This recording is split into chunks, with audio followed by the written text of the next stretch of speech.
Okay, hello everyone, and welcome to FAIR's free monthly webinar series. My name is Lynn Hewen, and I am Senior Manager for Family Services and your moderator for today's presentation. I will be taking your questions throughout the broadcast using both the questions and chat features in the toolbar on the right-hand side of your screen through the GoToWebinar portal. Please note that this is the only way to interact with us today, as all of our attendees that are listening will be muted. As time permits, we will give our presenters an opportunity to respond to questions at the end of the presentation. This presentation, as are all of FAIR's webinars, will be recorded and posted on the FAIR website in about 7 to 10 days. So with that, I'd like to introduce our presenters today. Our key speaker today is Dr. Robin Wallin, who will be supported during our question and answer session by FAIR's Director of Education, Gina Klaus. Robin is the Director of Health Services for Parkway District Schools in St. Louis County, Missouri. She has 18 years of experience as a school nurse and district school health leader for Alexandria City Public Schools in Alexandria, Virginia. And in 2014, Robin served as the American Association of Colleges of Nursing's Public Health Fellow at the CDC. She worked in the Division of Population Health Schools Health Branch, where she worked to help create the CDC's Food Allergy Toolkit, to bring the contents of the CDC's Voluntary Guidelines for Managing Food Allergies in schools and early care and education programs to specific school audiences. Dr. Wallin is a certified pediatric nurse practitioner, a nationally certified school nurse, and a Doctor of Nursing Practice graduate from Yale University School of Nursing. Gina Klaus is the Director of Education for Food Allergy Research and Education and Program Director for a cooperative agreement with the Centers for Disease Control and Prevention, otherwise known as the CDC. She is founder of the online support group allergymoms.com, serving thousands of families and professional members worldwide. A well-known speaker, coach, and consultant, her advice has appeared in numerous print, radio, and television features, including CNN, People Magazine, and ABC World News. She writes a regular column, The Parenting Coach, for Allergic Living magazine, and is the author of the best-selling children's book, One of the Gang, Nurturing the Souls of Children with Food Allergies. At this time, I'm going to turn the presentation over to Dr. Robin Wallin. Thank you so much. Thank you, Lynn. I'm so happy to have this opportunity to share this valuable resource for schools with all of you today. Managing food allergies in schools is indeed a team effort of all school staff. As you listen to the webinar, please make a note of any questions you may have, and we'll take those questions at the end of the presentation. Next slide, please. The purpose of this presentation is to explain the role of schools in helping students with food allergies be safe and supported at school. The purpose is also to share the CDC resource of the Voluntary Guidelines for Managing Food Allergies in Schools and Early Care and Education Programs, and the Toolkit for Schools, which provides valuable resources for specific school team members. At the end of the presentation, I hope you'll be able to describe the symptoms of food allergies and life-threatening reactions, identify 3 action steps for schools to prepare for and respond to food allergy emergencies, and identify 3 ways specific school personnel can create and maintain healthy and safe classrooms and school environments for students with food allergies. Before we review action steps, I'll share some information about the guidelines and the nature of food allergies in the lives of the students we serve. Next slide, please. In 2013, the CDC published the Voluntary Guidelines for Managing Food Allergies in Schools and Early Care and Education Programs to help schools manage the risk of food allergies and severe allergic reactions in students. Managing food allergies can be accomplished through a partnership between families, healthcare providers, and schools. All members of the school community need to know how to help students with food allergies be safe and supported at school. This presentation will give you information schools need for managing food allergies and responding to food allergy emergencies. Next slide, please. Food allergies are a growing concern for health and education officials alike. Food allergies affect approximately 4% of school-age children, and for reasons that are not completely understood, the incidence of food allergies is also increasing. Another alarming statistic is that 1 of 5 students with food allergies will have a reaction while at school, and up to 25% of students who have a severe and potentially life-threatening reaction at school actually have no previous known food allergies. Next slide. Understanding the nature of food allergies is the first step to effectively managing food allergies in schools. A food allergy is an adverse immune system response that occurs soon after exposure to a certain food. There are over 170 different foods which can cause food allergies, but most food allergies are caused by milk, eggs, fish, shellfish, wheat, soy, peanuts, and tree nuts. Food allergy reactions can range from mild to very severe, and the severity of reactions is often difficult to predict. This immune response can affect the respiratory system, gastrointestinal tract, skin, or cardiovascular systems. Symptoms may include swollen lips, tongue, or eyes, itchiness, rash, or hives, nausea, vomiting, loss of consciousness, and mood change or confusion. Anaphylaxis is best described as a severe allergic reaction that is rapid in onset and may cause death. Although not all allergic reactions will develop into anaphylaxis, early signs of anaphylaxis can resemble a mild allergic reaction. Unless obvious symptoms, such as throat hoarseness or swelling, persistent wheezing, or fainting or low blood pressure are present, it is not easy to predict whether these initial mild symptoms will progress and become an anaphylactic reaction that could result in death. Therefore, all children with known or suspected ingestion of a food allergen and the appearance of symptoms consistent with an allergic reaction must be closely monitored and possibly treated for early signs of anaphylaxis. There is no treatment to prevent food allergy reactions. Strict avoidance of the food allergen is the only way to prevent a reaction. Since avoidance is not always possible, school staff must be prepared to deal with allergic reactions, including anaphylaxis. The recommended first-line treatment for anaphylaxis is the prompt use of epinephrine. Epinephrine is typically given by an autoinjector, which is a spring-loaded syringe used to deliver a measured dose of epinephrine. Next slide, please. Each school's food allergy management and prevention plan should address the following 5 priorities. Ensure the daily management of food allergies for individual children, prepare for food allergy emergencies, provide professional development on food allergies for staff members, educate children and family members about food allergies, and create and maintain a healthy and safe and inclusive educational environment. Next slide. School principals and assistant principals are key positions to lead their schools in planning for the management of food allergies. School leaders can ensure that their schools are prepared to manage food allergies and food allergy emergencies.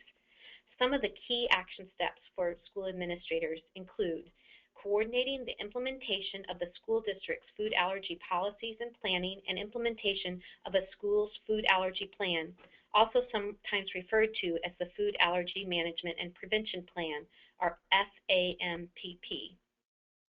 The school administrator should identify a qualified team leader to take responsibility for the development and implementation of a school plan in coordination with school leadership and a team of school staff chosen for this work. Often this team leader is the school nurse or other district health official. The school plan should include developing procedures for identifying children with food allergies and creating food allergy emergency plans for these students. Another responsibility of the school administrator is to oversee the daily management of food allergies for students. One way to accomplish this is to ensure that the school district's food allergy policies, school management, and emergency plans and individual student emergency care plans are created and that all plans are implemented consistently by all school staff. The school administrator is in a position to ensure that provisions for students receiving 504 and IDEA eligible services are met. The school administrator also needs to make sure that staff members who need to know have information about students with food allergies. This exchange of information should occur in accordance with FERPA and other federal and state confidentiality laws. School administrators also need to support practices that promote the health of students with food allergies across the school environment. This includes ensuring that food allergy management practices and policies address before and after school activities and the transportation of students. For example, rules that prohibit eating and drinking on school buses go a long way to protect students with food allergies on those buses. Another important consideration is to ensure that students with food allergies have an equal opportunity to participate in all school activities and events. Next slide, please. Another action for school administrators is to prepare schools to be ready to respond to food allergy emergencies. They can make sure that response to food allergy emergencies is part of each school's emergency plan, and that an easy-to-use communication system is available for staff who may need to respond to food allergy reactions and emergencies. Part of being ready to respond is to make sure that food allergy management practices and policies are communicated to all parents and families. In addition, school administrators need to ensure that staff who are trained and delegated to administer emergency epinephrine autoinjectors can get to them quickly and easily. Ensuring that staff plan for the needs of students with food allergies during class field trips and during other extracurricular activities is another action step for school leaders. Students with food allergies must have an equal opportunity to participate in all school activities and events.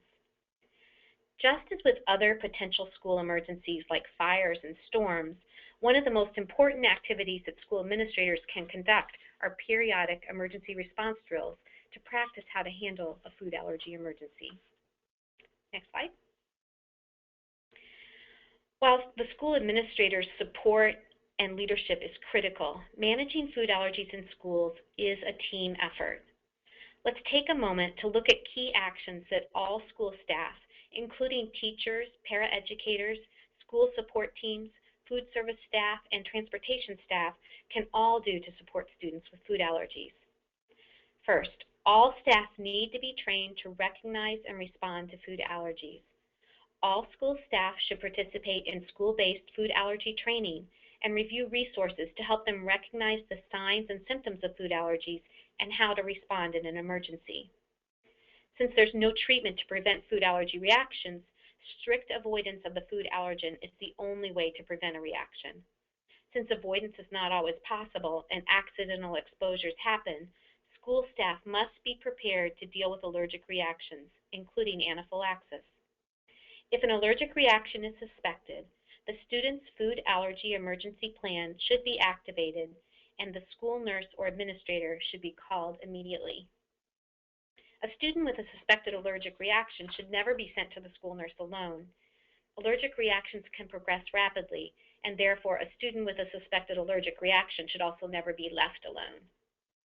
The recommended first-line treatment for anaphylaxis is the prompt use of an injectable medication called epinephrine. This medication is given by an autoinjector and is designed to be able to be easily administered by anyone. Let's review the important anaphylaxis action steps. If anaphylaxis is suspected, school staff should activate the student's food allergy emergency plan. They should be ready to administer an epinephrine autoinjector for a staff member who's delegated and trained to do so.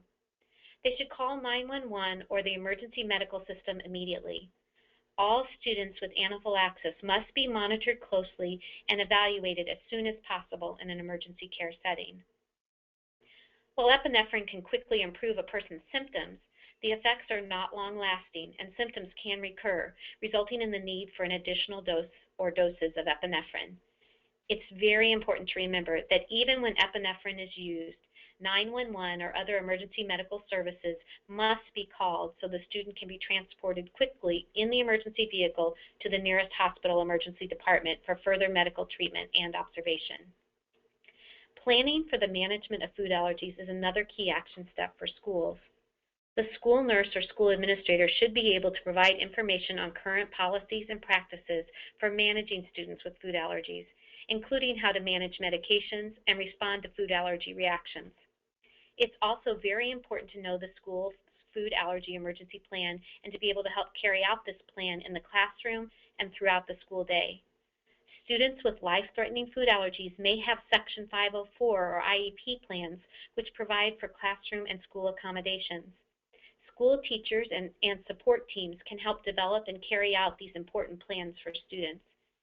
Students with food allergies should also have emergency care plans, which will give direction for responding to food allergy reactions.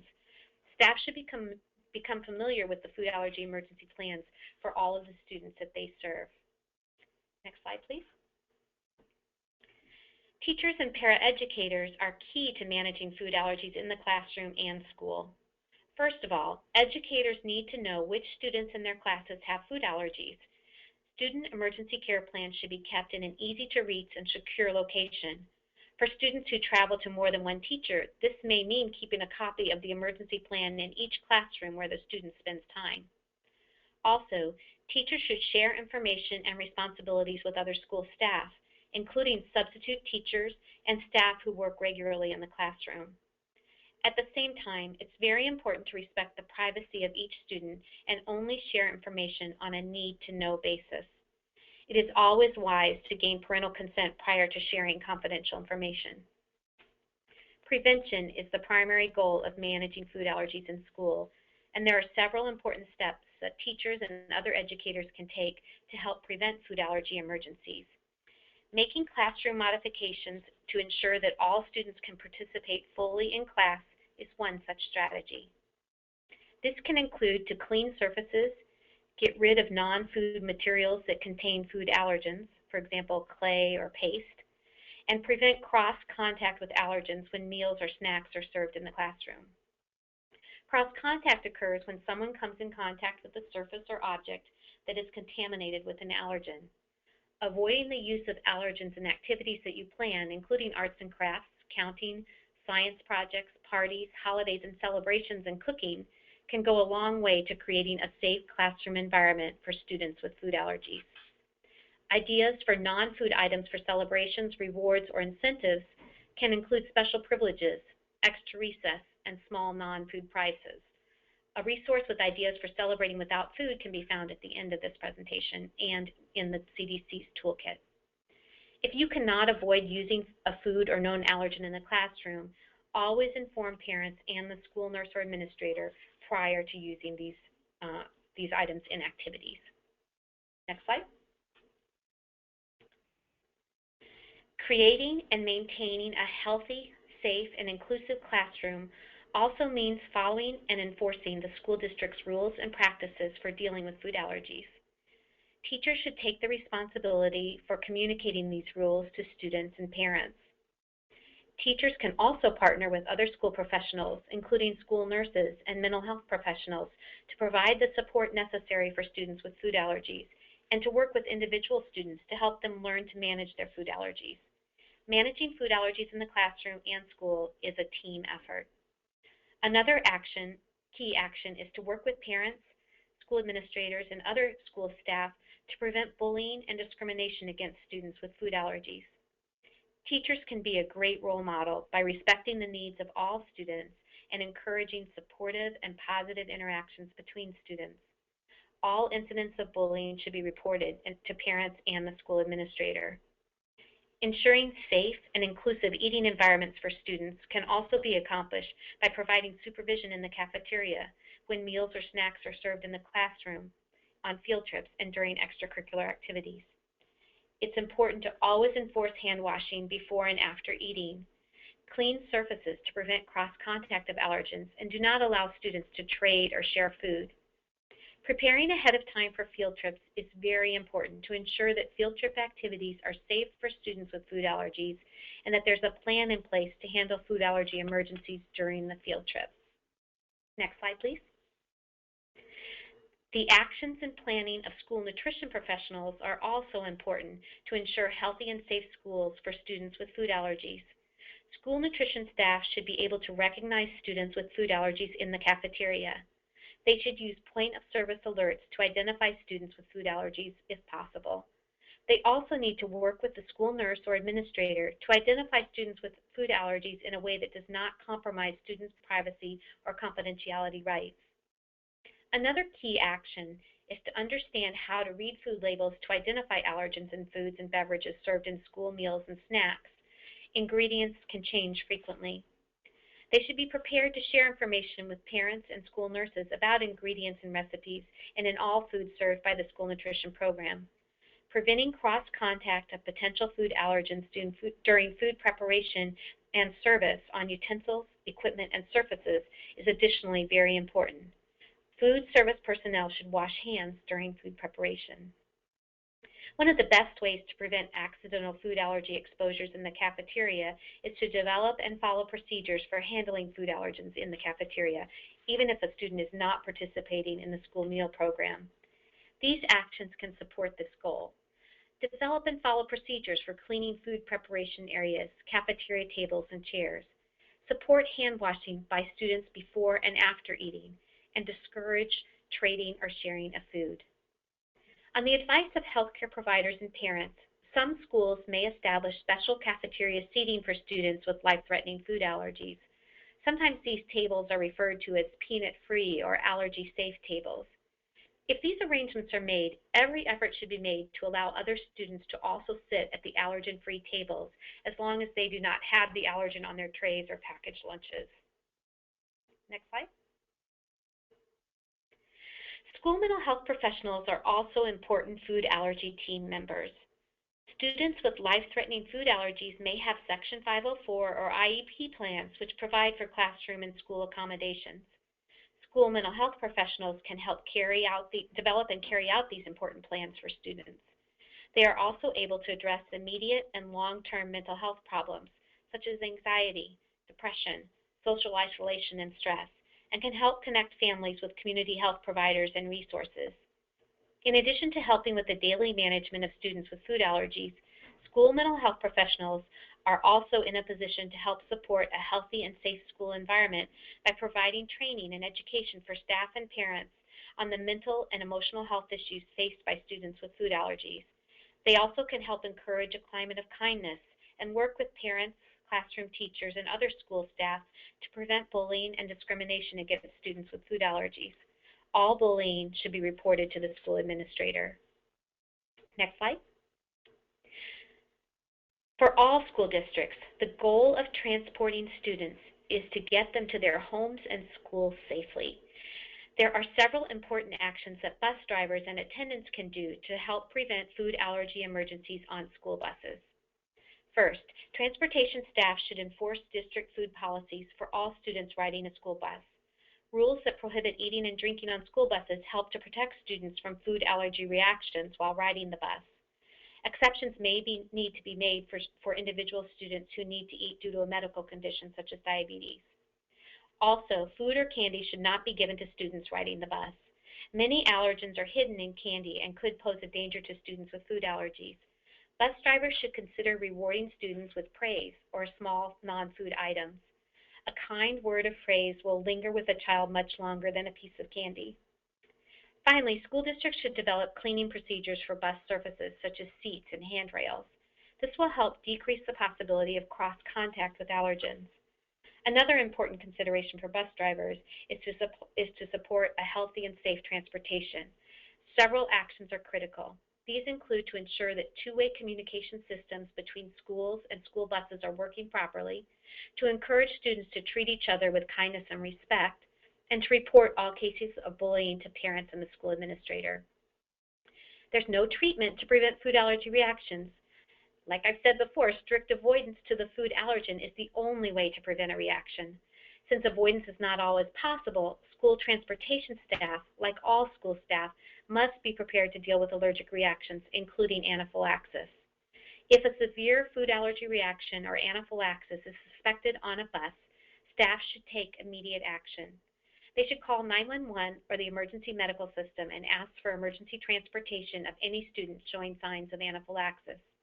Transportation staff need to know the location of emergency medication and be ready to administer an epinephrine autoinjector if they are a delegated and trained staff member. Finally, if a food allergy emergency does happen on the bus, the school administrator should be informed of the actions taken and the need for someone to contact the student's parents. Next slide. The CDC's Toolkit contains tip sheets, training presentations, and podcasts to help school staff implement the voluntary guidelines for managing food allergies in order to prevent and manage severe allergic reactions at school. All of these resources are available for free download from the CDC website on the link on your screen. Next slide. One helpful tool available in the toolkit are tip sheets, geared for specific school audiences. School nurses and health and safety advocates can download these tip sheets free of charge and share them with these specific school staff. Here on the screen are examples of what the tip sheets for superintendents and school transportation staff look like. We encourage you to explore the toolkit and download the resources which will most help you in your school and staff education efforts. Next slide. In addition to the tip sheets, the toolkit contains short, customizable PowerPoint presentations that are directed specifically at each of the priority school audiences. The presentations give school staff discipline-specific tips for supporting students with food allergies. Here you see one of the slides from the presentation for teachers and paraeducators.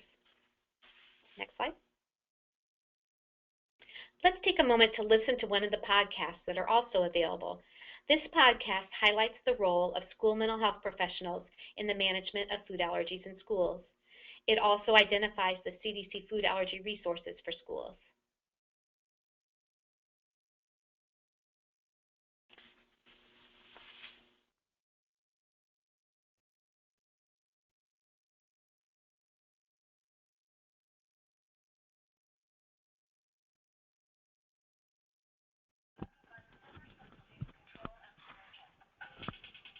Allergies are a growing concern for schools. School mental health professionals, including counselors, social workers, and psychologists, provide services to help ensure that students with food allergies are safe and supported at school. In a typical classroom of 25 students, at least one student is likely to be affected by food allergies. For reasons that are not completely understood, the number of children with food allergies is increasing.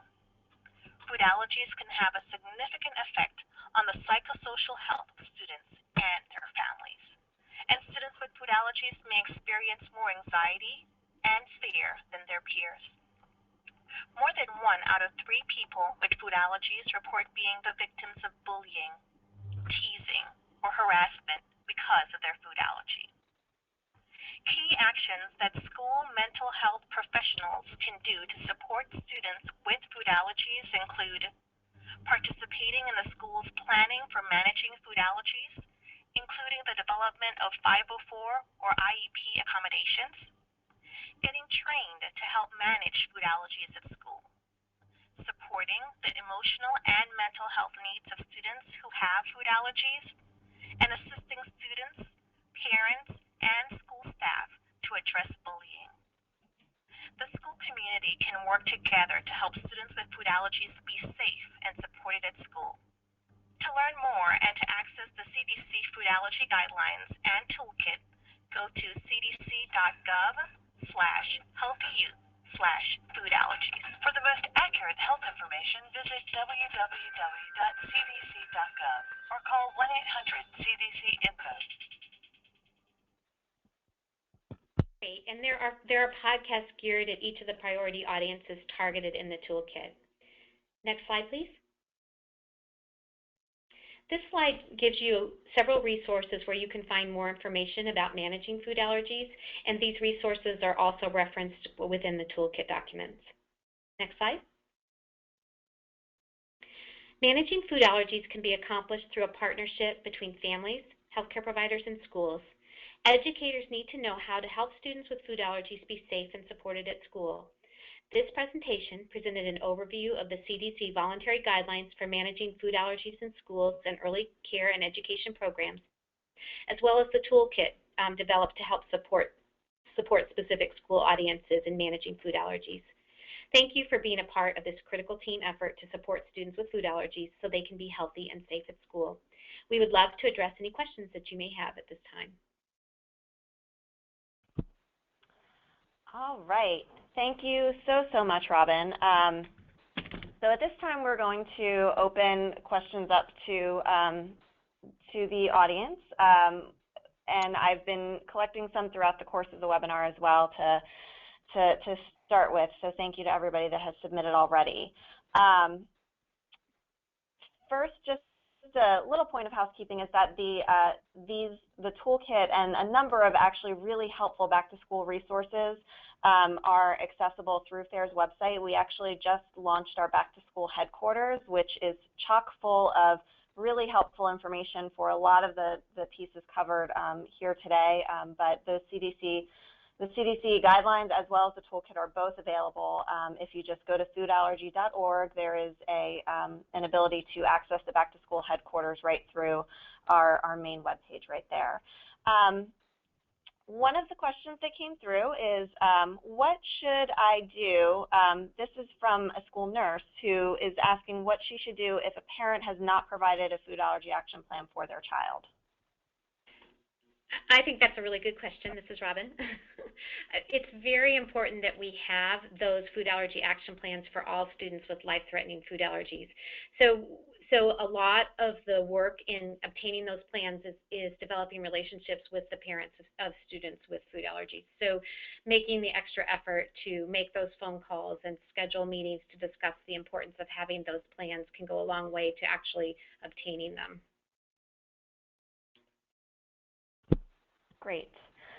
One of the things that comes up pretty regularly from our community and that has come up here today is an insistence, whether it be from teachers or perhaps other parents, on utilizing classroom rewards that are food-based, such as candy and other kind of thank you gifts and ways to reward people. What can be said to an administrator to help convince that this is not a safe practice? So in my experience, it really helps for administrators to understand that a student could actually die at school from an exposure to something that may seem very innocuous, like a piece of candy or a treat. So working one-on-one with your administrator to explain the life-threatening nature of this situation can help a lot, and you may even need to pull up some examples from that have happened in the past where students have had dangerous exposures or actually have died as a result of exposure at school.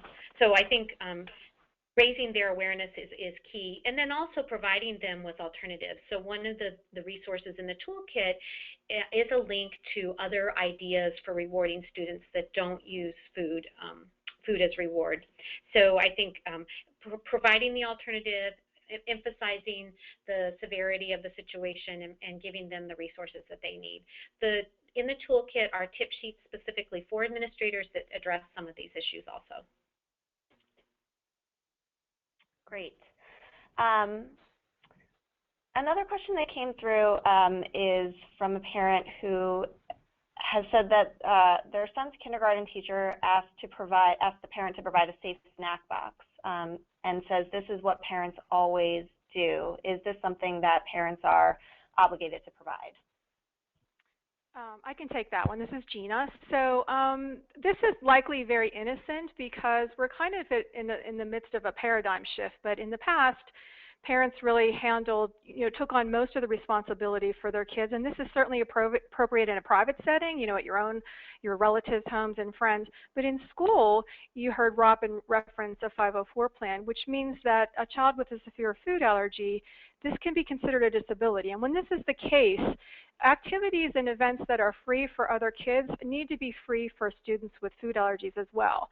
So it's kind of interesting because when you think about it, in most public schools, the teachers don't want you to give out invitations to the classmates unless you're inviting all of the class or at least all of the boys or all of the girls.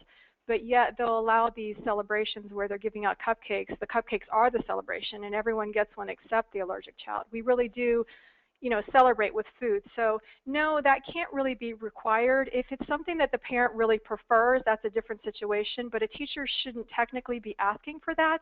They should, if they're serving food to celebrate, whether it's a birthday or whether it's a party, they should be providing a food that's safe for the allergic child as well, and it should be free.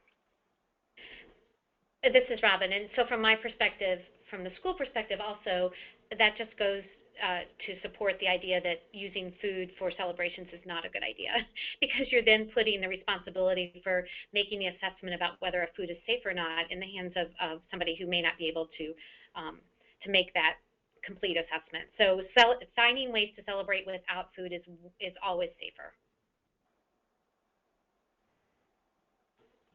Great, thank you both. We've gotten quite a few questions on both ends, I think both from the school nurse side and from the parent side, a little bit about the 504 process. I'm wondering if either of you might be willing to just talk a little bit in sort of just I know we have a full, several full webinars on 504 as a process under our webinar archives, but I'm wondering if either of you might be able to talk about the process for getting started and requesting a 504 plan, when it's appropriate to ask for one, and just sort of like a real broad-based overview. Do you want me to take that, Robin? I'm happy to start, and then maybe you can add on. How about that? Sure, sure. So the Section 504 is a federal law that provides for accommodations for anyone with a disability that may impact their accessing of school in a simplistic that's a simplistic statement of what it is. But food allergies certainly impact a student in ways that can affect their access to the regular school day. And so food allergies are considered, life-threatening food allergies are considered a disability under 504. And so you will probably be encountering families and or school nurses and or teachers who make a request for a 504 team meeting to make the evaluation about whether a student qualifies under this law for accommodations. And there are many accommodations that can be accomplished pretty easily within the classroom setting that help protect the student's ability to access the curriculum in the same way as their peers. Do you want to add anything to that, Gina? Sure. So it's really the school's responsibility to identify and evaluate children who are or may be disabled and who need accommodations. So when you have a serious health issue like a food allergy, and maybe you have a diagnosis or you have a prescription for epinephrine, you've already got something that when you look at that, you're going to say that's going to significantly impact a life activity. And then when the child also needs accommodations, that should be the trigger right there. However, if the school does not initiate that assessment, then the parent can go in and request that. So it can happen anytime. In my experience, it's much easier if it happens before school starts. I typically recommend, in the spring of the year that the child will start school. However, if your child has already been in school for a while, that's fine. You can request it any time. If this is a new diagnosis, you can request it then. Even parents sometimes will say, everything is fine. I'm all in favor of handling things on a more formal basis.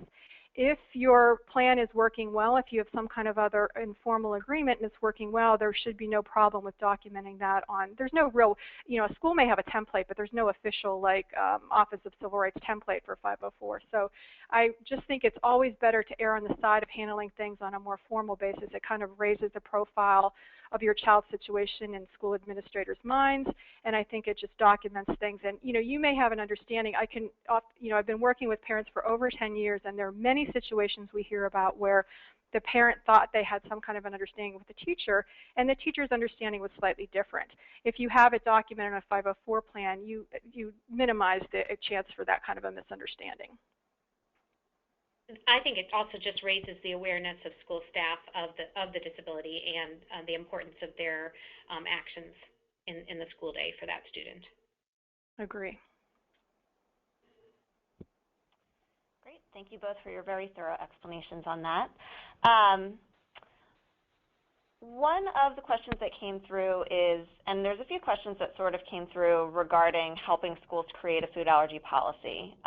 This particular question says, I want things to be safe for when my son starts school next fall and they seem reluctant to work with me on creating a food allergy policy. I'm worried that they won't be able to care for my son. What should I do? Do you want me to start, Robin, and then you can chime in?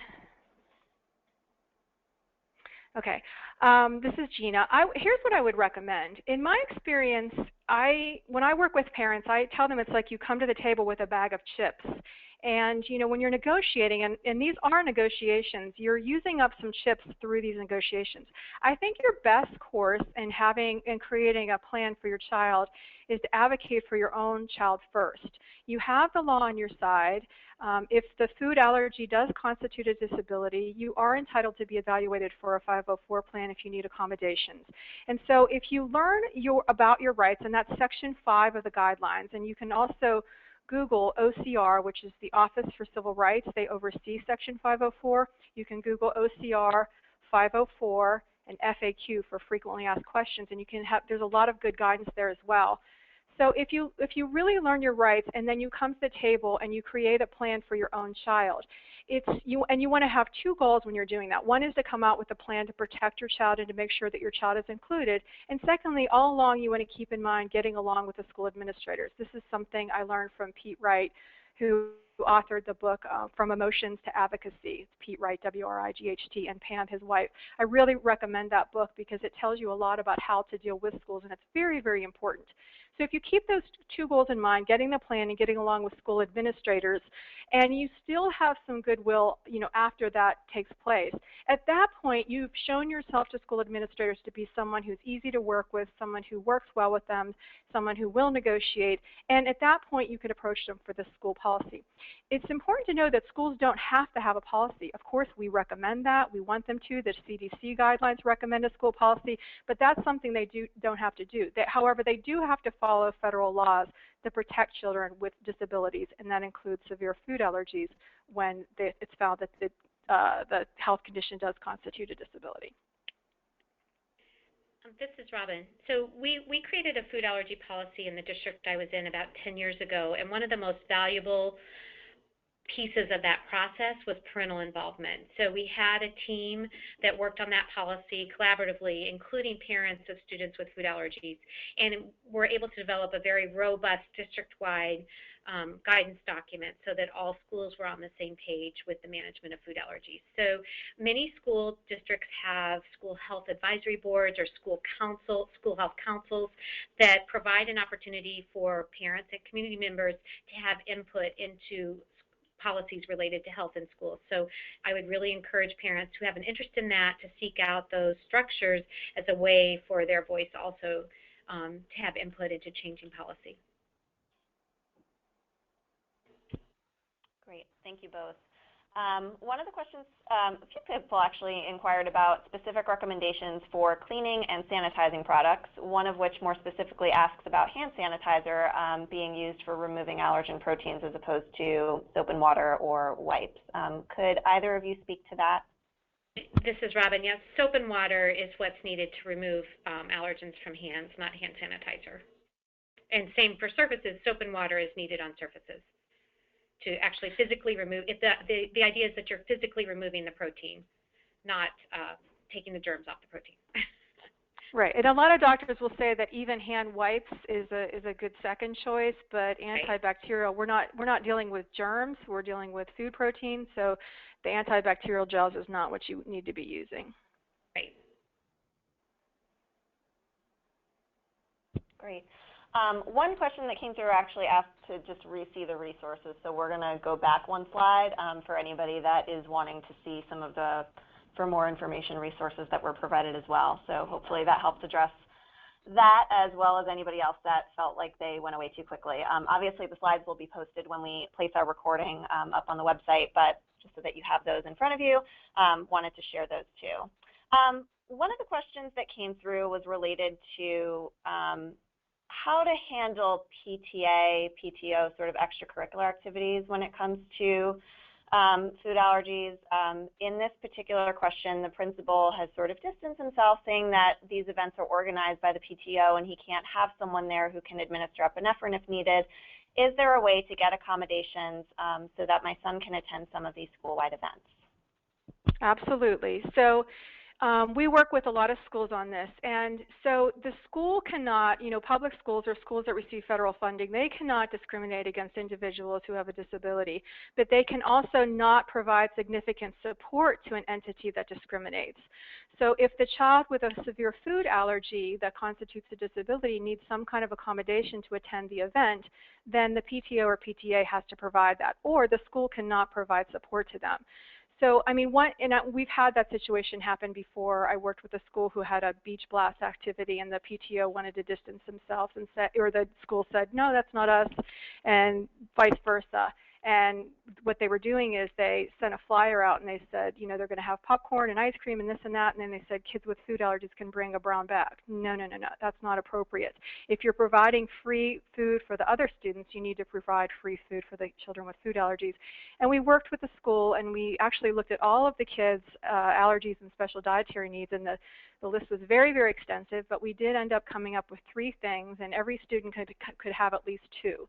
So the other thing to think about is think in terms of when you work with the PTO and or the school, think in terms of what your child needs, but not making the, you know, everything doesn't have to be perfect. For example, if you go into a movie theater, not every seat may be accessible to someone in a wheelchair, but some are. So maybe not every single snack is appropriate for your child, but maybe some of those snacks are. Maybe there are certain areas where they will restrict the food or certain areas where eating is allowed. So think in terms of what your child needs to access the activity, not every single thing in there. That's going to be a little bit easier if you approach it that way.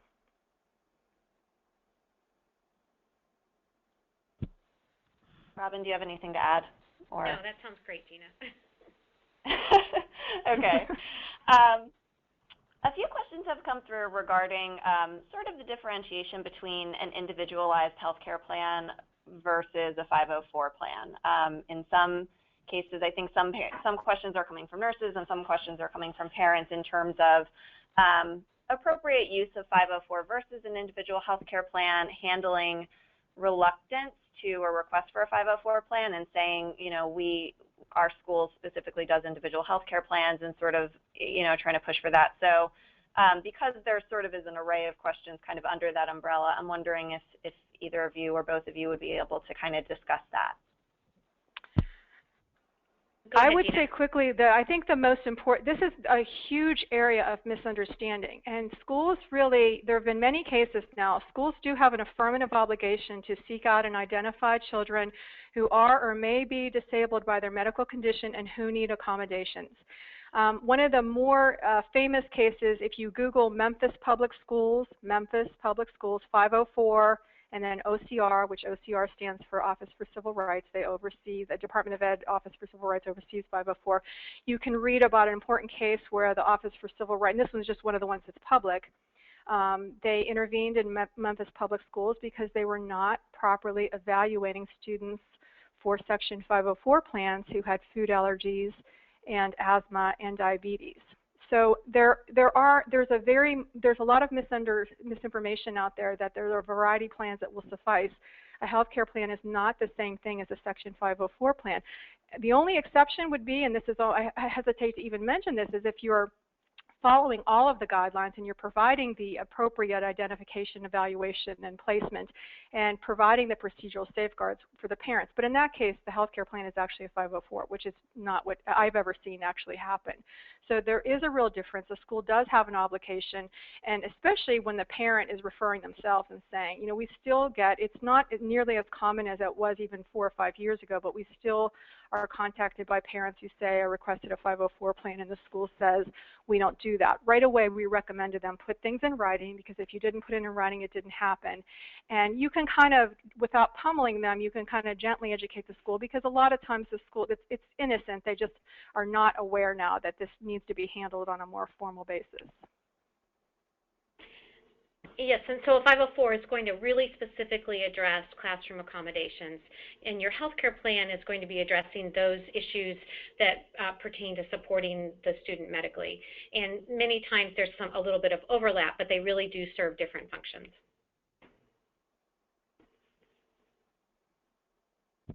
Okay, great. Thank you both. On the other side of things, this question has come from a school nurse and is wondering for some guidance about the safest way to handle parents who don't provide an action plan or send epinephrine in for their child, and the school nurse is trying to sort of follow up on that and make sure that they have what is needed for an emergency action plan and are faced with lack of action or resistance from parents. So any recommendations there for our school nurses? This is Robin. I would definitely recommend, keeping very careful documentation of your case management in that situation, so that you are able to demonstrate the different ways that you reached out to those parents. I mean, that would be critical. This is one of the reasons that many states and school districts are moving towards stocking stock epinephrine. So it may be that in your state there's actually a law that addresses that. So we're finding more and more school districts are actually stocking epinephrine for those situations where a student doesn't have an action plan or medication at school, but ends up having a life-threatening food allergy reaction. Great, thank you, Robin. Another question that has come through about are there any plans to make allergy guidelines a requirement instead of voluntary in the near future? You mentioned that 25% of severe allergic reactions occur with students that have never had an allergic reaction before. What happens with those students since they wouldn't have an allergy plan? Will the school have a general action plan that they should be able to provide to parents on the steps that they would take? So a little bit of a multi-part question, I think, but I think it's good information to be aware of.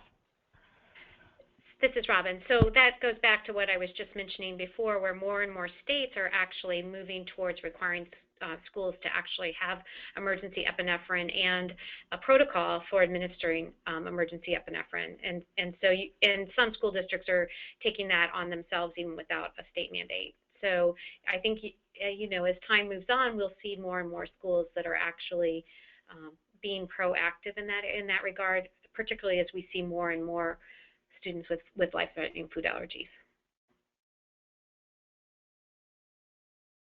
Great. Did I answer your question? I believe so. I hope so. Another question that has come through is we talked quite a bit about public schools, and one question came through about suggestions for students in private schools that don't have access to 504 plans. Well, a private school, if they're getting federal funding, is going to have the same type of plan. The only exception is going to be a religious school that doesn't get any kind of federal funding. And there's a, we have a differentiation between church and state. So there, the type of plan that you have might be slightly different, and the level of accommodation may or may not be different. I've worked with families who have been in private religious schools that have gone above and beyond. So it just depends. I would still recommend a plan that looks identical, and that is it's a very specific plan that outlines every area where accommodation is needed, the classroom, birthdays, holiday parties, cafeteria, field trips, and then what the accommodation is, and then who is responsible for the accommodation. Is it just the parent? Is it just the teacher? Is it both parties? Is it the principal? Is it the nurse, etc.? So having those three key components there and just outlining that and making sure everything is agreed upon. Again, things that are in writing just tend not to get the same level of respect and be remembered as clearly as things that we write down very clearly and we all agree upon.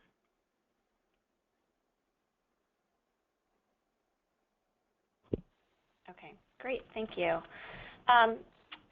This is a question related to sort of food allergy implementation or food allergy action plan implementation. In our school, we don't have a standard food allergy action plan template, so many action plans for the students are handwritten, and the procedures are all over the map since they're customized to the individuals. As a lunchroom volunteer, I know that if there is a food allergy emergency, I might have to react quickly and wouldn't have time to pull up their action plan and read it. At the same time, there's no way I can memorize the procedures for each child since we have many students with food allergies. Please advise.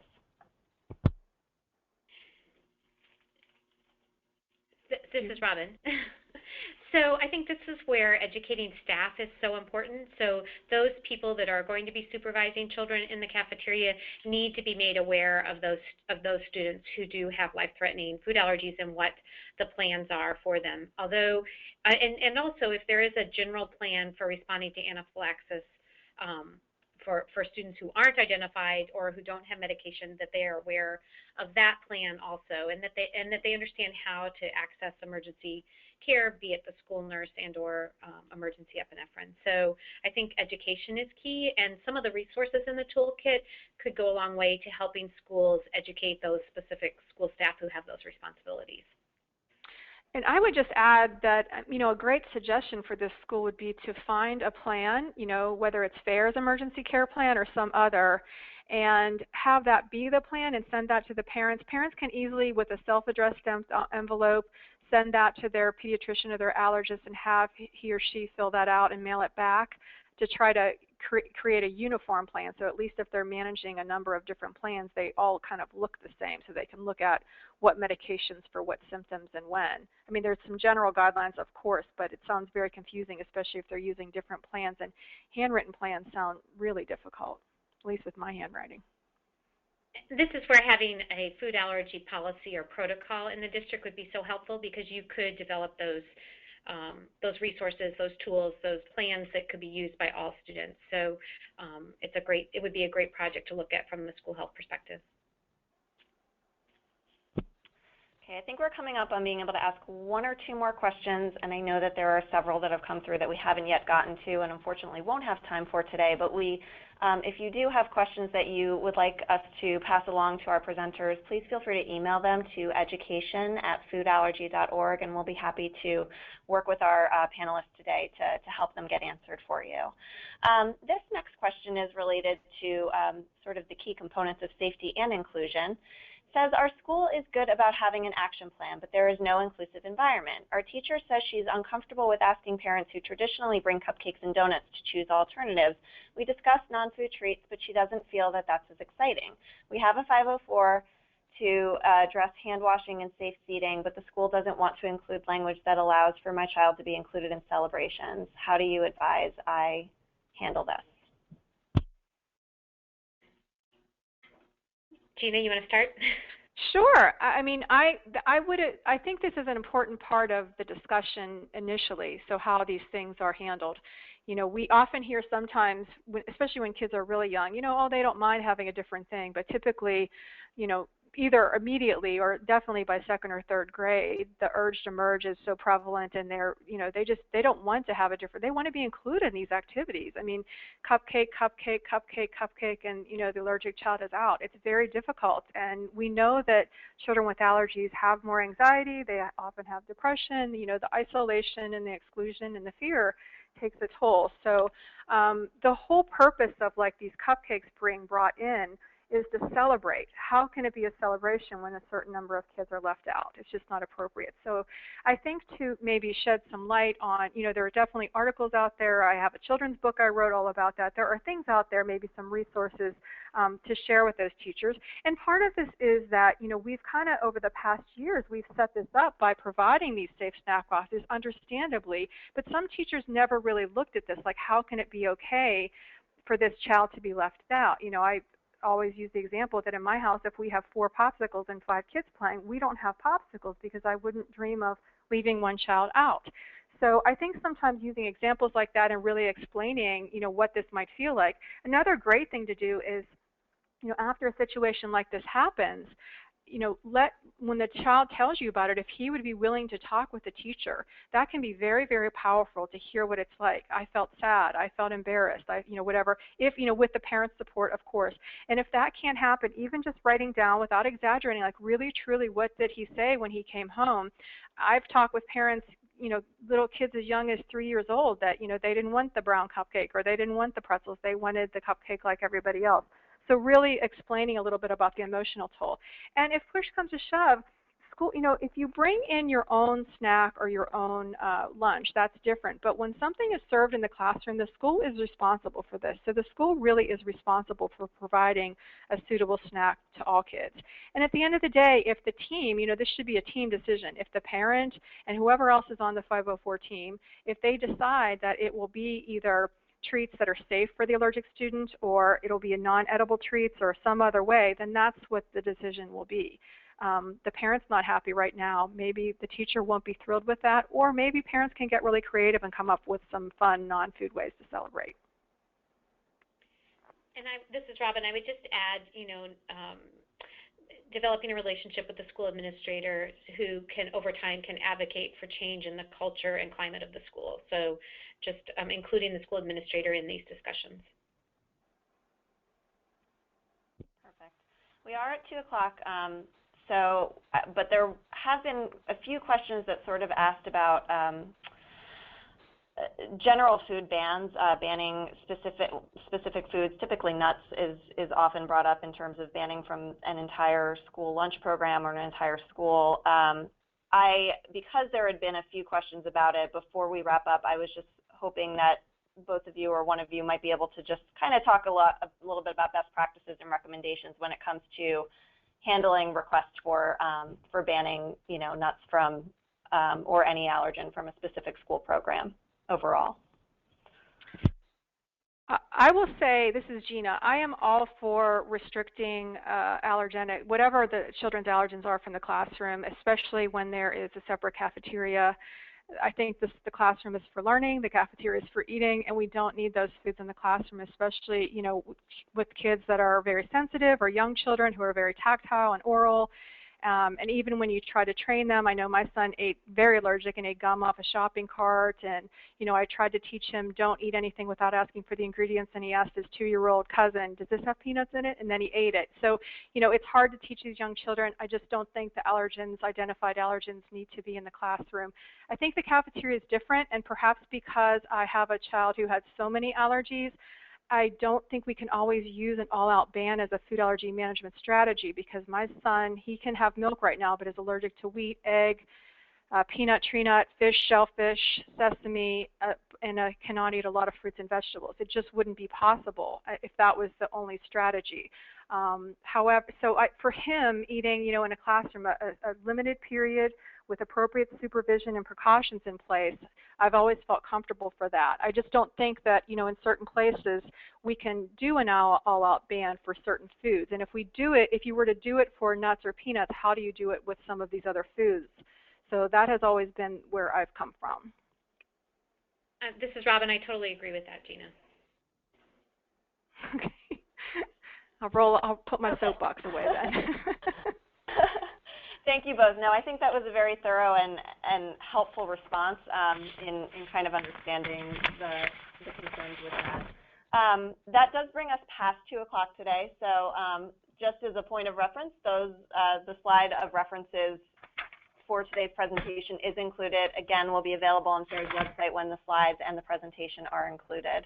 I'd like to quickly promote next month's webinar, which is part of our Adults with Food Allergies series, sponsored with generous support from Mylan, and this will be with Dr. Stephanie Leonard from San Diego. She is she's a board-certified allergist who will be talking about strategies for communication and management in adults with food allergies.